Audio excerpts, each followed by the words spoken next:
Hello, আসসালামু আলাইকুম guys, সবাই কেমন আছেন? আমি সজল আপনাদের ভাইয়া নতুন একটা রেসিপির ব্লগ নিয়ে চলে আসলাম।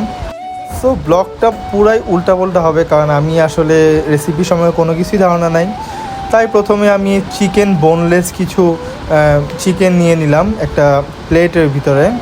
দেন এরপরে আস্তে আস্তে করে আমি আদা রসুন বাটা এবং যা যা মশলাপাতি লাগে, লাইক হচ্ছে চিলি ফ্লেক্স, হলুদের গুঁড়া, ঠিক আছে, তারপর হচ্ছে আরও কী কী আছে না, লাইক হচ্ছে আমি একটু বলতে পারি না এগুলো হচ্ছে জিরার গুঁড়া আছে, ধনিয়ার গুঁড়া, এক্স্যাক্টলি ধনিয়ার গুঁড়া আছে। এগুলো সব কিছু দিচ্ছি, দিয়ে মশলাটা খুব ভালো মতো মিশাবো। দেন হচ্ছে এখানে একটু গোলমরিচের গুঁড়া দিয়ে দিলাম স্পাইসির জন্য, এবং তারপর একটু ময়দা দিয়ে দেবো যেন ম্যারিনেশনের জন্য একটু ভালো হয়, যেহেতু আমি ম্যারিনেট করব। তারপর হচ্ছে লবণ দিয়ে দিলাম অ্যাজ ইউজুয়াল, চিলি সস দিলাম পরিমাণ মতো, আসলে আমি জানি না কতটুকু দিলে ভালো হয়, বাট আমি দিলাম পরিমাণ মতো। তারপর দিলাম সয়া সস, তো সয়া সসও আমি নিজের ইচ্ছা মতো দিলাম, জানি না বেশি হয়েছে না কম হয়েছে। তারপর ভালো করে মিক্স করলাম, সুন্দর করে মিক্স করতেছি।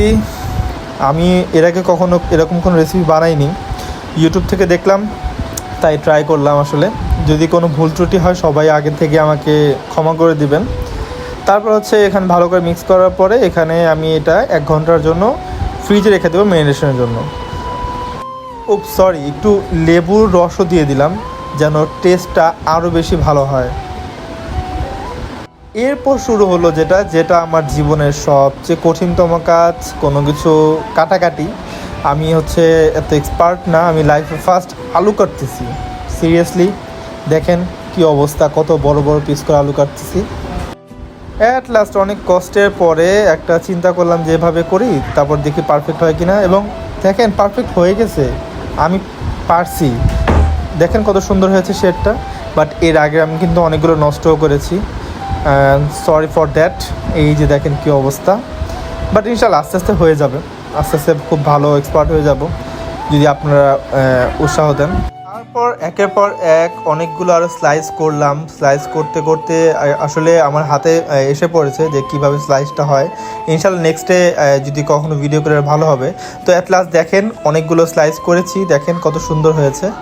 তারপর হইতেছে আমি হচ্ছে টুথপিক নিয়েছিলাম, এবং যে পটেটোগুলো আমি স্লাইস করেছিলাম এগুলো মিডলে হচ্ছে সেই চিকেনগুলো মিডলে রেখে দেন হচ্ছে টুথপিক দিয়ে লক করে দিচ্ছিলাম প্রত্যেকটা। এরকম করে সবগুলো একটা একটা করে করতেছিলাম। আসলে দেখতে খুবই ভালো লাগতেছিল আমার কাছে, জানি না আপনাদের কাছে কেমন লাগতেছে, বাট আমার কাছে খুবই ভালো লাগছে। যদি ভালো লাগে থাকে তাহলে কমেন্ট করবেন অবশ্যই কেমন লাগছে। আর আপনারা কিন্তু বাসায় ট্রাই করে দেখতে পারেন, জানি না এরকম অনেকে অথবা ট্রাই করতে পারে, বাট আমার কাছে কিন্তু এটা একটা ফার্স্ট নিউ এক্সপিরিয়েন্স ছিল এটা। তো আমার কাছে অনেক বেশি ভালো লাগছে। তো এরকম একটা একটা করে সবগুলো টুথপিক দিয়ে লাগানোর পরে সবগুলো এই অবস্থায় এখন। শুধু এখানে কয়টা না, আমি অনেকগুলো বানিয়েছিলাম, আপনারা একটু দেখতে পারবেন। আমার কাছে কিন্তু খুবই ভালো লাগতেছে, কারণ এইসব কাজ আমার করতে খুবই ভালো লাগে। আসলে আপুরাও কিন্তু যারা বাসায় কাজ করে তারা কিন্তু অনেক হার্ডওয়ার্ক করে, এটা আসলেই খুব ইজি কাজ না রান্না বাড়া করা।